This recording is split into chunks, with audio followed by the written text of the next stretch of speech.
ನಮಸ್ಕಾರ ಎಲ್ಲರಿಗೂ welcome back. ನಾನು ಮಂಜು, ನೀವು ನೋಡ್ತಿದ್ರಿ ಮಂಜು ಸ್ಟೋರೀಸ್. ಫ್ರೆಂಡ್ಸ್, ಇದೇ ಆಗಸ್ಟ್ 15 ಮತ್ತು 16ನೇ ತಾರೀಕಿನಂದು ಪ್ರೊ ಕಬಡ್ಡಿ ಸೀಸನ್ 11ರ ಆ್ಯಕ್ಷನ್ ನಡೆಯಲಿದೆ. ಇನ್ನು ಈ ಆ್ಯಕ್ಷನ್ಗಾಗಿ ನಮ್ಮ ಬೆಂಗಳೂರು ಬುಲ್ಸ್ ತಂಡದಿಂದ 4 ಆಟಗಾರರು ರಿಲೀಸ್ ಆಗ್ತಾ ಇದ್ದಾರೆ. ಹೌದು ಫ್ರೆಂಡ್ಸ್, ನಮ್ಮ ಬೆಂಗಳೂರು ಬುಲ್ಸ್ ತಂಡ ಈ 4 ಸ್ಟಾರ್ ಆಟಗಾರರನ್ನು ರಿಲೀಸ್ ಮಾಡ್ತಾ ಇದ್ದಾರೆ ಅಂತ ಹೇಳ್ಬೋದು.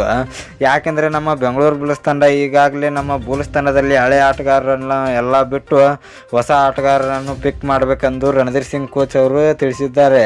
ಯಾಕೆಂದರೆ ನಮ್ಮ ಬೆಂಗಳೂರು ಬುಲ್ಸ್ ತಂಡದಲ್ಲಿರುವ ಎಲ್ಲ ಹಳೆ ಆಟಗಾರರು ಕೂಡ ಕಳಪೆ ಪ್ರದರ್ಶನವನ್ನು ನೀಡುತ್ತಿದ್ದಾರೆ. ಅದಕ್ಕಾಗಿ ನಮ್ಮ ಬುಲ್ಸ್ ತಂಡ ಹೊಸ ಆಟಗಾರರನ್ನು ಖರೀದಿ ಮಾಡಲು ಈ ಸ್ಟಾರ್ ಆಟಗಾರರನ್ನು ಬಿಡ್ತಾ ಇದ್ದಾರೆ ಅಂತ ಹೇಳ್ಬೋದು. ಅವರು ಯಾರು ಅಂತ ನಾನು ನಿಮಗೆ ಈ ವಿಡಿಯೋದಲ್ಲಿ ತಿಳಿಸ್ಕೊಡ್ತೀನಿ. ಅದಕ್ಕಿಂತ ಮುಂಚೆ ನೀವೇನಾದರೂ ನಮ್ಮ ಚಾನಲ್ಗೆ ಹೊಸಬ್ರಾಯ್ತೀರಿ ತಪ್ಪದೆ ಸಬ್ಸ್ಕ್ರೈಬ್ ಮಾಡಿ, ಹಾಗೆ ಪಕ್ಕದಲ್ಲಿರೋ ಬೆಲ್ ಐಕಾನ್ ಪ್ರೆಸ್ ಮಾಡಿ ಆಲನ್ನು ಸೆಲೆಕ್ಟ್ ಮಾಡಿ. ಯಾಕೆಂದರೆ ನಾನು ಯಾವುದೇ ಕಬಡ್ಡಿ ಮತ್ತು ಕ್ರಿಕೆಟ್ ಬಗ್ಗೆ ವಿಡಿಯೋ ಮಾಡಿದರೆ ನಿಮಗೆ ತಕ್ಷಣ ನೋಡಿಸಿ ಬರುತ್ತೆ, ಆವಾಗ ನೀವು ವಿಡಿಯೋನ ಮೊದಲಿಗರಾಗಿ ನೋಡ್ಬೋದು. ಸಬ್ಸ್ಕ್ರೈಬ್ ಅನ್ನೋದು ಸಂಪೂರ್ಣ ಉಚಿತ. ವಿಡಿಯೋ ಕೆಳಗೆ ಬ್ಲ್ಯಾಕ್ ಟನ್ ಇದೆ, ಮಾಡ್ಕೊಡಿ. ಇನ್ನೂ ಥರ ಮಾಡಿದೆ ವಿಡಿಯೋ ಶುರು ಮಾಡೋಣ ಬನ್ನಿ.